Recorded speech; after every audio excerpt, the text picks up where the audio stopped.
काही माणसं साधी, सरळ, सोपी असूनही मनाचा ठाव घेतात, आपलीशी वाटतात. असं का व्हावं याचं नक्की उत्तर सांगता येत नाही, पण कदाचित त्यांच्या साधेपणामुळं, चांगुलपणामुळं तसं होत असावं. अशाच माझ्या एका मित्राची ही गोष्ट आहे. आम्ही कॉलेजचे काही मित्र ट्रिपसाठी एका रिसॉर्टला गेलो होतो. जेवणं गाणी वगैरे आटोपल्यानंतर जुन्या आठवणी निघाल्या आणि सगळेच त्या आठवणींमध्ये रंगून गेले. 10-12 वर्षानंतर सगळे परत भेटलो होतो आणि त्यात कॉलेजच्या आठवणी म्हणजे धमाल. हॉस्टेलमधली भांडणं, परीक्षेचं टेन्शन, चुकवलेले लेक्चर्स आणि अर्थातच प्रेम, या सगळ्याची उजळणी सुरू होती.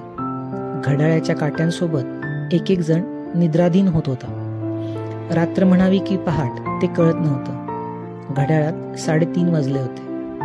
मी माझ्या मित्राला चिडवत म्हणालो, तू वेडा आहेस, तू तिला प्रपोज करायला हवं होतंस. तुमची जोडी किती मस्त होती, थोडं धाडस करायला हवं होतंस. मी कित्येकदा त्याला हे वाक्य म्हणायचो आणि तो हसून उत्तर टाळायचा. पण त्या रात्रीच्या काळोखात आणि नीरव शांततेत काहीतरी जादू होती, कारण त्या रात्री सगळ्यांनी प्रामाणिकपणे आपल्या भावना व्यक्त केल्या होत्या. तो स्वगत म्हणावं तसं बोलू लागला. अरे, आम्हाला कधी प्रपोज करायची आवश्यकताच वाटली नाही. दोघांनाही एकमेकांच्या भावना कळत होत्या, होकारही समजला होता. आणि तसंही जर बोलूनच व्यक्त करावं लागणार असेल तर ते प्रेम कसलं. आम्ही एकमेकांच्या घरी जाऊन आलो होतो, पण तिच्या घरच्यांना आंतरजातीय विवाह मान्य नव्हता आणि तिला आपल्या वडिलांना दुखवायचं नव्हतं. मग आम्ही दोघेही शांतपणे दूर झालो, कायमचे. तो हे सगळं अतिशय शांतपणे सांगत होता. आम्हाला सर्वांनाच खूप वाईट वाटत होतं. आपल्या सभोवताली खूप माणसं वावरत असतात, पण त्यातल्या मोजक्याच लोकांच्या बाबतीत मनामध्ये एक जिव्हाळा असतो, अकारणच. त्यांचं कधीही वाईट होऊ नये, त्यांनी सदैव सुखी असावं अशीच आपली भावना असते. या जन्मी एखाद्याशी जुळलेल्या तारा असतील किंवा गतजन्मीचे ऋणानुबंध.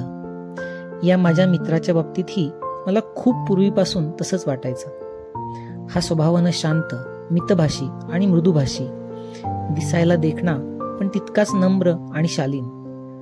ज्या मुलीवरून आम्ही त्याला चिडवायचो तीही तशीच. म्हणून बहुतेक सगळ्यांनाच यांचं प्रेम जुळावं, लग्न व्हावं असं वाटायचं. पण नियतीला ते मान्य नव्हतं. स्वतःच्याच गोऱ्या गोमट्या बाळाला आई काजळाचा ठिपका लावते, दृष्ट लागू नये म्हणून. तसंच दैवानंही बाकी सगळ्या गुणांसोबत विरहाचा एक ठिपका यांच्या नशिबात लिहून ठेवला असावा. तो पुढे बोलू लागला. तसा मी या विचारांच्या तंद्रीतून बाहेर आलो. तो पुढे म्हणाला, या सगळ्यानंतर माझ्या आईबाबांची काळजी मला दिसत होती. प्रेमात देवदास वगैरे होणं मला पटणारही नव्हतं आणि परवडणारही. आईबाबांच्या आग्रहास्तव मी लग्नाला तयार झालो. पहिली मुलगी पाहिली, तिने होकार दिला, मग मीही हो म्हणालो आणि लग्न झालं. तेवढ्यात कोणीतरी आश्चर्यानं आणि थोडं वातावरण हलकं करण्यासाठी म्हणालं, अरे, तू एवढा डॉक्टर, त्यात देखणा, आणखी काही पर्याय तरी पाहायचे होते. एकच मुलगी पाहून होकार दिलास. त्यावर तो हसला. त्या हसण्याचं शब्दात वर्णन करणंच शक्य नाही. त्या हसण्यात नियतीनं दिलेलं दुःखही होतं आणि ते पचवल्याचं समाधानही. काहीतरी निसटून गेल्याची चुटपुट होती आणि भले बुरे ते घडून गेले असा निर्विकार भावही. तो हसून म्हणाला, जर ती नसेल तर दुसरं कुणीही असलं तरी काय फरक पडतो. यापुढे कुणीही काहीही बोललं नाही. ते वाक्य ऐकून चहूकडे पसरलेला काळोख आणखीनच गडद झाला होता. खिडकीतून मंदपणे येणारी वाऱ्याची झुळूक अचानकच स्तब्ध झाली होती. रातकिड्यांनीही जणू मौन धारण केलं. डोळ्यावर आलेली झोप कधीच उडाली होती आणि डोक्यावर फिरणाऱ्या पंख्याची एकाच सुरात चाललेली घरघर ऐकत आम्ही सूर्योदयाची वाट पाहत होतो. सकाळी एकमेकांचा निरोप घेऊन आम्ही निघालो, पण तो प्रसंग डोक्यातून जात नव्हता. त्यांच्या प्रेमात केवढी सहजता होती आणि विरहातही. ड्राईव्ह करता करता ही कविता सुचली. खरं तर ही कविता माझी नाहीच, ही त्यांचीच कविता, ही त्यांचीच कहाणी.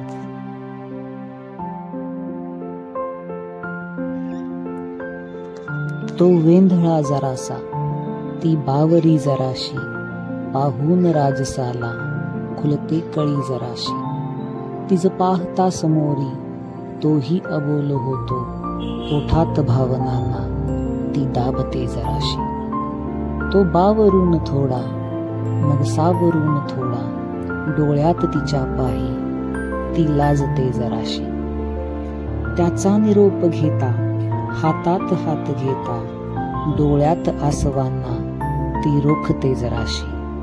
कालच्या सुवासाचे निर्माल्य आज होते, ते साठवून घेण्या ती थांबते जराशी. राहिले न प्रेमाचे आता कुठे पुरावे, डोळ्यात साठते अन ती वाहते जराशी. वणव्यात प्रेमाच्या ना वाचतो कुणीही, तो जाळतो स्वतःला ती पेटते जराशी.